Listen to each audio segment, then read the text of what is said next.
My name is Tyler Crandall, and I am the youth pastor here at Commonway Church. And before I was a youth pastor, I was an elementary school teacher for a lot of years. And this morning, as we begin our time together, I'm going to kind of harness some of that energy. And by the way, you may have a seat. So thank you guys for waiting for that. That was weird and cool.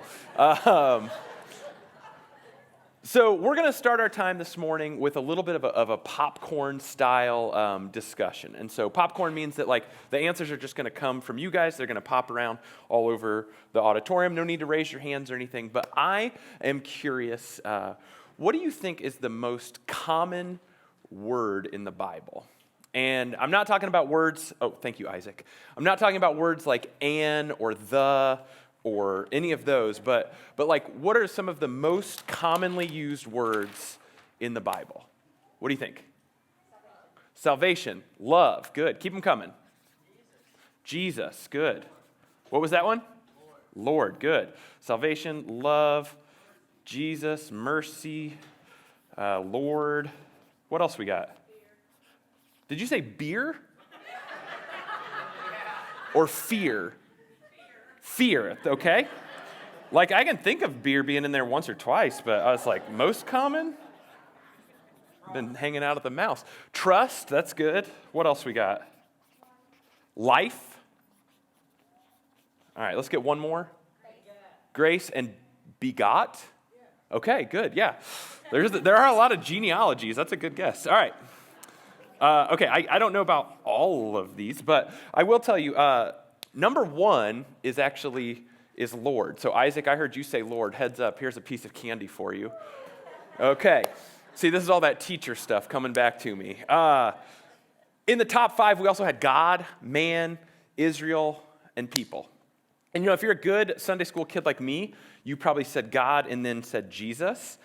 Jesus didn't even crack the top 10. He barely sneaks into the top 20 at number 18. Now, to be fair, he only had about half of the book that actually knew his name, so that's fine. But other top 20 words we had were king, son, sons, earth, city, father. The top 100 had some really fun words like altar, blood, evil, sin, sword. Maybe not as fun as I thought, but also chief and Christ, gold, heart, heaven, peace, and then the word that we're going to focus on this morning, which is this one, love. All right, Isaac, thank you. Would you take this back for me, buddy? Enjoy that root beer barrel, too. Those are the best.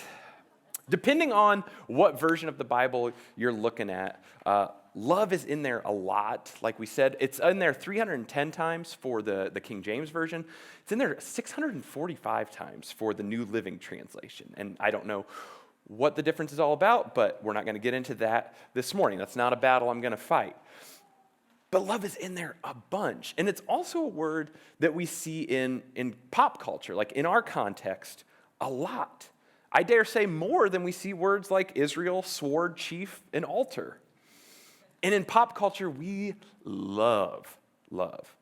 We are obsessed with love.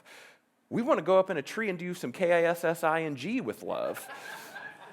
Taylor Swift puts out a new album about love gone wrong, and we lose our minds. We really like love. But in the church, we're big on love too. We go to weddings and we get all misty-eyed as we hear familiar verses like 1 Corinthians 13:4. Love is patient, love is kind. It does not envy, it does not boast. It is not proud, and so on and so forth. And you may kiss the bride. But I want to show you the verses that are right before that familiar section. This is 1 Corinthians 13, 1-3. It says, if I speak in the tongues of men or of angels, but do not have love, I am only a resounding gong or a clanging cymbal. If I have the gift of prophecy and can fathom all mysteries and knowledge, and if I have faith that can move mountains, but do not have love, I am nothing.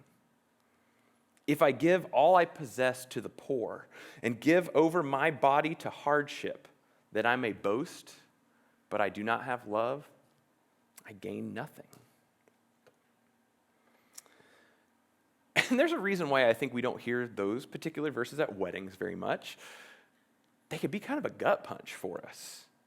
right? All that stuff sounds really spiritual and holy, speaking in tongues, prophesying, giving away all our things to the poor, turning our bodies over to hardship. Those don't sound fun, but they sound spiritual. They sound like big swings for the kingdom of God. But if they're not done with love, it says they mean nothing. I gain nothing. I am nothing. But have you ever stopped and tried to define love? Like, seriously, have you? Forrest Gump says, I may not be a smart man, Jenny, but I do know what love is. And I think, can you tell me, Forrest? Because I had a hard time answering that question. Have you ever tried? Take a moment and just think about how would you define love?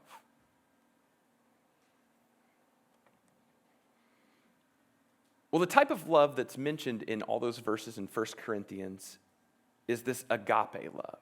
And I love this, love. I really like this definition of it. It's a pure, willful, sacrificial love that intentionally desires another's highest good. This type of love is at the very core of who God is. It's the attitude that God has towards his son, towards people in general, and especially for those that believe in his son. And agape describes his will for his children and for their attitude towards other believers and towards all people. It's not to really, really like I said, I love that definition, or I love pizza, or I love to party. It's not that kind of love. It's not romantic love. It's not tender affection, and it's not even charity necessarily. It is a pure, willful, sacrificial love that intentionally desires another's good. It's love in action. A bunch of us have been reading these books in a series called Emotionally Healthy Fill in the Blank. There's Emotionally Healthy Church, Emotionally Healthy Discipleship, and the author of those is Peter Scazzaro. And he has this to say about love. Jesus refused to accept that people were growing in love for God in a way that did not translate into love for people. We must refuse to accept that as well. Building a countercultural community that relates maturely to one another is truly one of the greatest gifts we can offer the world. In Galatians 5, Paul is writing to the church in Galatia, and he's trying to help them understand what freedom in Christ means. He's talking a lot about circumcision, which I'm going to punt on and let Matt handle sometime if he so desires. But what he's talking about is that how, you can't just be justified by the law, by following the rules. And Paul says this. He says, the only thing that counts is faith expressing itself through love. He goes on to say, the entire law is fulfilled in this one command: love your neighbor as yourself.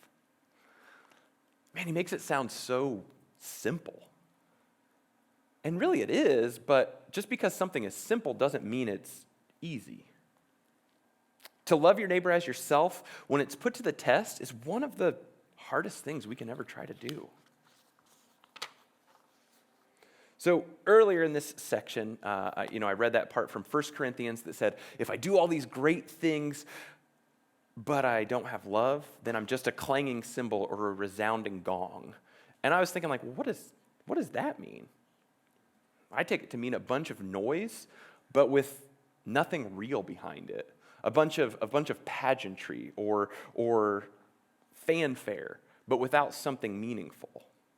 And I was trying to think about if Paul wrote this letter to us, to the church, not necessarily Commonway Church specifically, but to the capital C church, what would he say? Because we don't talk that much about prophesying or about speaking in tongues. What would he say to us in our context? And a couple of these examples might be kind of convicting for you, and I know they were for me as I tried to wrestle with this. But in the context of 1 Corinthians, the things that Paul wrote to them were really convicting for them. Paul was coming off the top ropes. He wasn't pulling any punches. Now, one more thing, a quick disclaimer. As I came up with this little list, I wasn't picturing specific people from our congregation. Okay, as they say at the beginning of some movies or TV shows, any resemblance to, where did I write this down? Sorry, any similarity to actual persons or events is purely coincidental. Okay? But if I serve on the board of 2 nonprofits, and I volunteer as a greeter at church once a month, but I don't have love, I'm putting on a show.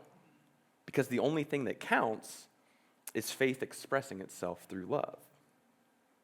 If I read multiple books every year about spiritual gifts, and I subscribe to a newsletter about personality types, but I don't have love, I'm just hoarding the knowledge for myself. Because the only thing that counts is love expressing itself. Is faith expressing itself through love. If I volunteer at the soup kitchen and at the animal shelter and I recycle, but I don't have love, chances are I'm actually probably a pretty great person. But am I doing it out of a place of love for God and love for others? Because the only thing that counts is faith expressing itself through love. Now listen, all the activities and the actions that I listed and that Paul listed, those are good things. Some of them are like great things, noble things. And we shouldn't stop doing them. But if we're not doing them out of a place of love, what could it look like to do them out of a place of love? And maybe you're sitting there thinking like, whoa, Tyler, I'm not out here trying to be some kind of like professional super Christian, so just chill out. And that's fair, right? But I want to think about this just in like a small way, with no volunteering or extra reading required. How can we approach just a simple one-on-one interaction with another person in a way that's more like how Jesus would do it? Because as a church, we've talked about wanting to be with Jesus and to be like Jesus and to do the things that Jesus did. But how does that translate into just interacting with another person? Well, Jesus was others-focused. And in our deeper participants guide on page 40, there's a handy table about what that can look like to go from being others-focused to go from being self-focused to more others-focused. Okay, so I want you to picture this. We got 2 people. They're meeting together at a coffee shop. One of the people, Rick, he is trying to be more like Jesus. So he's going to try to be more others-focused instead of self-focused. So Rick and Steve, they sit down for coffee. Steve launches into this whole thing about his car and some trouble that he's having with it. And Rick, he had an issue with his car a while back, and he has this doozy of a story about a time when he was in West Virginia and the car broke down and all kinds of crazy stuff happened. But because Rick wants to be more like Jesus, he's just going to nod and listen and say, man, I've been there. What happened next? In the past, Rick would have just talked over Steve to work that story in because it's really, really good. And like the climax of the story is unbelievable. But in asking questions and not getting into his story, he's staying curious. He's not making himself the center of the conversation. And in a rather simple way, Rick is being sacrificial here. He's not going to one-up Steve's story, but rather he's going to allow Steve to talk and be heard. Now, in this conversation, Steve says something about how these car troubles make him feel emasculated because he doesn't know how to fix his own car. And that resonates with Rick. And Rick says, man, I feel that too. What is that all about? Rick is being intentional in this whole interaction. It's a willful act to keep the conversation focused around his friend. And you know, somebody that I know that's excellent at doing this is our college pastor, Gus Goggin, right? I'm getting some nods. When me and Gus hang out, I do all the talking almost. And I don't know if it's because I'm self-focused or if it's because Gus is just a super good listener and really good at being others-focused. He loves me really well in that way. And as a quick side note, if you ever want to see some kind of like awkward and funny pictures, go online and type in whatever you want to see and then stock photo. And it is a wild ride. There's like so many weird facial expressions and odd hand positions. If you look up two guys playing Frisbee, you will not be disappointed. I can guarantee that. All right, so back to what I was talking about. We're going to look at one more scene here. We've got a young couple. This one is not a stock photo. This is Aaron and I in 2009. And man, what a fox. And Aaron looks pretty good too. And sometimes I think, I've aged pretty well. And then I see pictures like that and I'm like, I have not. It's been a rough ride. Okay, so anyway, in this scenario, Tyler, as you can see, it's the holidays are coming up, and Tyler has bought Aaron a big, ugly light bulb for some reason. And Aaron, she's trying to be more like Jesus. She's trying to be others-focused instead of self-focused. So in her mind, Erin knows that she's hinted to Tyler several times that she wants new earrings and for their house to be cleaned. Those would be her top favorite Christmas gifts. But rather than assuming that Tyler is a big dumb animal who just bought this light bulb because he saw it and it was easy, she's going to believe the best about Tyler. And she's going to say, that's a cool light bulb. What's it for? Because, she's growing a lot and being more like Jesus. Well, Tyler explains to her that he had heard her comment a couple times about how dark it was in the living room. And so he thought that the light bulb could help. And so then Erin, rather than belittling Tyler for buying a light bulb that doesn't fit any lights in their house, she thanks Tyler for trying to be thoughtful. And even though she thinks the light bulb is a little bit ugly, she suggests that they go shopping soon to try to find a light that can accommodate such a big, dumb bulb. Now, in this example, it would be easy to think like, okay, so the point of this is just be nice and pretend that you like gifts when you don't like them. That's not it. That's not what agape love is about. You are certainly allowed to feel your feelings. You're allowed to feel disappointment and even express that to people. You're allowed to be right sometimes and even to push for decisions that kind of benefit you, that you feel strongly about. You don't have to become a speed bump and let other people always have their way. But I think for some of us, maybe a lot of us, our default is to be self-focused. But when we're growing and we're becoming more like Jesus, we become more others-focused. And as we practice it, it becomes more and more automatic. Looking at that list on page 40, and there's more than just these, it's easy to imagine situations where we could practice being others-focused. Whether it be a conflict at work or changes in a friendship, chatting on the phone with our parents, or navigating some kind of family dynamics. There's lots of different ways that we can be others-focused. And this makes me think of just one more kind of silly example. So over fall break, our family did a lot of traveling. By the way, the light bulb situation was mostly made up. I'd never bought Aaron a big light bulb, but you can kind of see how we got there. Anyway, so we're getting ready to drive a bunch for fall break, and we have this podcast that we like to listen to in the car, and I was just a couple of episodes behind. Aaron was like a bunch of episodes behind. And it's not the kind of podcast where it's crucial to listen to them all in order. There's not this story that's going on. It's just a comedy podcast. And the guys that are all professional comedians, they look at a topic and they talk about it. But from episode to episode, sometimes there's some carryover in the jokes. And so sometimes you can get a little lost if you're not up to date. And so I said the night before our drive, we're just talking. I was like, Aaron, generally you fall asleep and I'm the one driving. And I would rather listen to some of the episodes that I haven't heard yet rather than listening to older episodes so that you can catch up. And she was like, I get that. And so we start driving. And I know in my head that I'm ready for episode number 118 about language.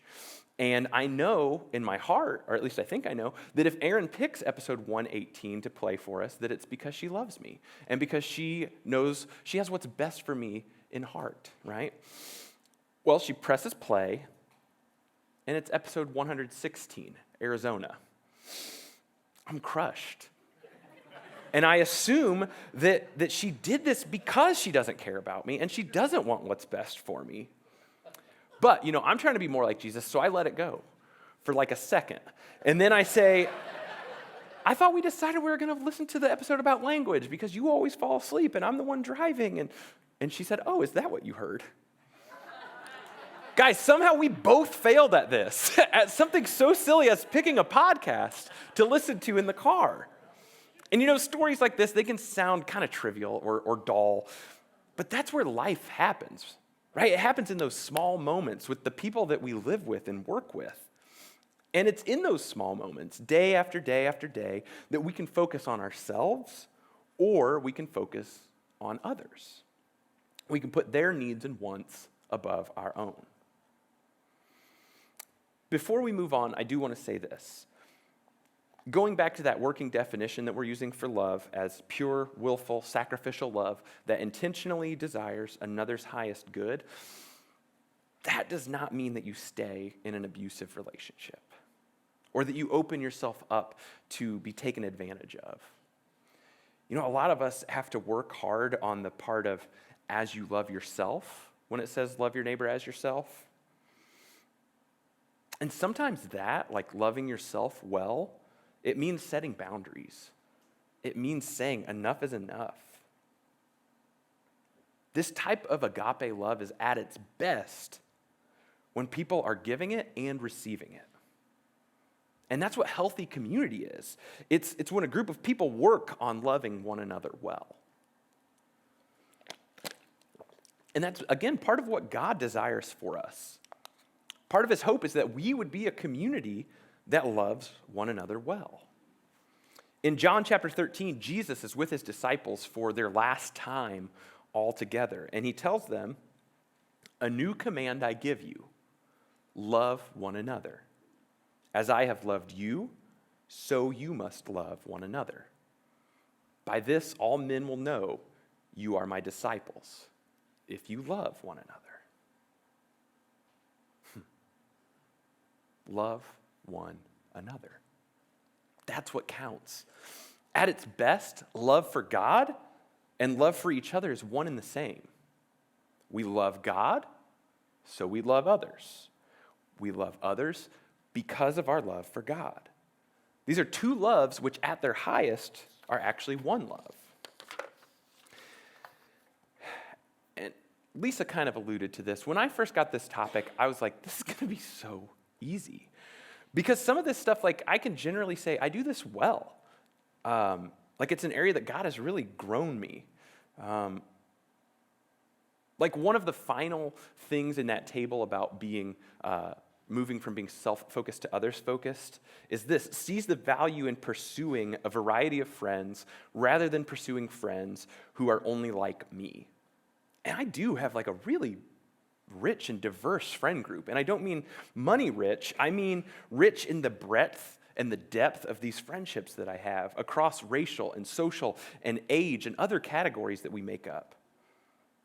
But what prepping for this sermon has done is it's revealed to me how self-focused I actually am and how much room there still is for growth for me to truly love others. Since I'm not Jesus, thankfully, there's always room for growth in how I love others. And I think over the years, God has really helped me grow, especially in the area of loving people that are kind of on the outskirts of society or on the margins. I'm relatively quick to engage in conversation with a stranger or to give somebody a ride or to try and meet a tangible need if I'm able to. But I'm realizing more and more that to the people in my life to whom I actually say, I love you, I'm kind of annoyed when I have to go out of my way for them. I'm realizing that at times I will sit and listen to others and I will give my time generously to them when I feel like it's a part of my job in ministry. But when I'm actually home, I'm not that engaged. I would almost never be looking at my phone if I was out to lunch or coffee with somebody or I'm listening to somebody tell me their whole life story. But when I'm hearing my kids tell me about their day, I'm often not totally present. I don't like that. That stinks. I want to do better in that area. Our goal with all of these deeper topics is not perfection. It's progress. So what's one way that you can be a more loving person just this week? Maybe it's loving someone who is on the outskirts of your life or on the margins of society. Maybe it's loving a coworker that's honestly not that easy to love. Maybe it's loving well the ones in your life to whom you actually say, I love you.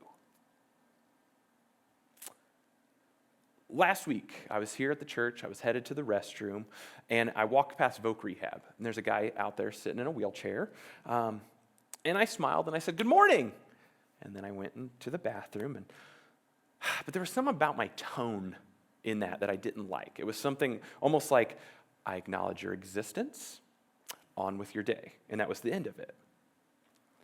So as I washed my hands, I decided, okay, if this guy's still there, I'm going to talk more. I'm going to try to engage just a little bit more.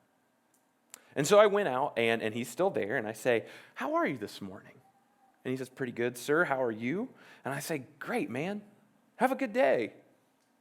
So this time, instead of just acknowledging his existence, I extended common courtesy. And I'm feeling pretty good about myself. And I'm like, on with your day, Tyler. So then I get back to the office, and I'm at the door, and I get this thought of like, man, that guy really reminded me of my friend Nate that I knew right out of college. And so I've got my hand like hovering over the door handle, and I think, what if that is Nate? So I decided to go back for a third interaction with this guy. And this time I actually startle him because his back is to me. And I go up, and probably more loudly than I meant to, because that's how I roll sometimes, I said, hey man, what's your name? And he startled, and he says, Vincent. And I say, oh, cool, man. It's so nice to meet you, Vincent. I work here at the church, and when I was talking with you, you just reminded me so much of my friend Nate. You sound like him, and he uses a wheelchair too, and so I just thought I needed to come back. And he kind of interrupts me, and he says, actually, I am Nate. He says, and when you walked by, I was doing a double take at you too, because I was like, I think that might be Tyler. He didn't know I worked here. I didn't know he would be here. There was no reason for any of that. He says, my actual first name is Vincent, but not that many people know that. And I don't know, we talked for a little while, we caught up a bit, we talked about our wives and our kids. He still lives in Muncie, which I had forgotten about. Now, do I know that interaction was 100% purely motivated by love for God and love for others? No, I don't know that. I do know that the Holy Spirit was stirring something in me as I stood by that door, deciding whether or not to go back for a third, possibly weird, awkward interaction. And this whole thing with Nate made me think of another quote from Peter Scazzaro. It says, recognize that each person is unrepeatable, a treasure too great to calculate, an image bearer of the living God. We treat individuals as sacred, as one created from the very breath of God. Most importantly, we welcome their otherness, acknowledging how different they are from us. Y'all, this is how God sees people, as treasures too great to calculate, as bearers of his image. That's why he sent Christ to die for us. Romans 5:8 says, God shows his own love for us in this: while we were still sinners, Christ died for us. And if this is how God sees people and how much he loves them, who am I to see anybody as less than that and to not extend love to them in my own fumbling, imperfect ways? Loving people well was a big deal to Jesus. In fact, when somebody asked him, what's the greatest commandment? He said, well, there's actually kind of two. Love the Lord your God with all your heart, soul, mind, and strength, and love your neighbor as yourself. And you want to know which kind of love is used in that verse? It's agape again. It's that true, pure, willful, sacrificial love that intentionally desires another's highest good. Now, I don't want us to leave here and go around judging other people like, oh, you're volunteering with the youth, but are you doing it out of a place of love? Because if not, it doesn't count. The point is for us to each look at ourselves, to take a look in the mirror. We're not giving out grades to other people. We're looking to grow more mature ourselves. and try to love the people the way that Jesus loved. You know, we ourselves are never going to be able to love well enough or selflessly enough or with the purest enough of emotions to save ourselves. We can't. But again, that's not the point. The point isn't to try harder or to just be nicer. But if we're serious about loving people, if we're serious about loving Jesus, then we have to be serious about loving other people. And I was trying to think of one more example here. I was trying to think of an example of a time where Jesus demonstrated this. And I just kept coming back to the same story. And there's maybe a better one out there, but this is the one that kept sticking with me. So Jesus is on his way to the house of an important person. He's on his way to the house of Jairus, who is a synagogue ruler. He's got a sick daughter at home. He's come to Jesus to say, will you please come save my daughter? And so Jesus is on his way to do that, and he's walking through some crowds. Crowds so thick that it says they almost crushed him. So you can imagine, he's getting jostled and bumped and everything. And as he's walking, there's a woman there who she's been suffering from bleeding for 12 years. She spent all her money trying to be healed, and nobody could give her any answers. And as Jesus walks by, she touches the edge of his cloak, and she's immediately healed. Now, keep in mind, Jesus, he's on a hurry. He's on a mission to save a life. But he stops because he knows that somebody touched him. He says, I felt power go out from me. And eventually the woman admits that she did it. And Jesus just looks at her and he says, daughter, your faith has healed you. Go in peace. Jesus could have kept going. He could have just kept walking. The woman was healed. She actually got what she wanted. But Jesus, being Jesus and loving well, he didn't leave it at that. He announced in front of the crowd that she was healed and that she was made clean. You know, for those 12 years that she was bleeding, she would have been ceremonially unclean. She wouldn't have been able to go into the temple or the synagogue to worship. She probably wouldn't have been invited to other people's homes for festivals and for feasts. So Jesus not only made sure that she was healed, he made sure that she was restored too, because he desired her highest good. And you know, as Christians, as little representatives of Jesus walking around in this world, we should try and do the same. We should love God and love others. Now, some of this we can kind of accomplish from trying harder, but ultimately, it comes from change inside of us that only Jesus can bring about. We have to take time to be with Jesus. We have to allow his Spirit to do deep transformative work in our hearts. Because being someone who can love others purely and willfully and sacrificially, it's not really something we can do all on our own. But in his power, we can. And as you grow in him, he will enable you to love God and to love others. To love your friends, to love your spouse, your kids, your parents, your coworkers, to love your classmates and your neighbors, and even strangers. And as we close, I'd like to invite you to think about this question for just a moment. What would it look like this week to demonstrate your love for God in the way that you love others?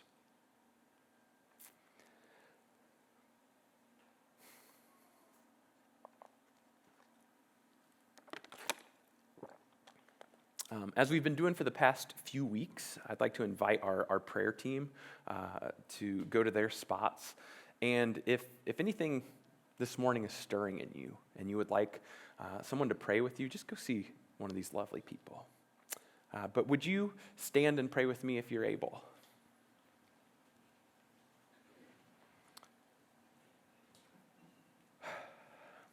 God, I thank you for this day. I thank you for the people in this room and others that might be watching online. God, I pray that you would give us opportunities to love others well as a reflection of our love for you. Thank you for loving us first. Thank you for inviting us to be a part of the work you're doing in the world right now. God, I pray that we wouldn't see loving others as just like another thing to do, but as the core of what we do as your people. Help us to be others-focused the way Jesus was, but also recognize our limits and our emotions, and to honor those the way Jesus did. Lord, give us strength, give us hope, give us love. Amen.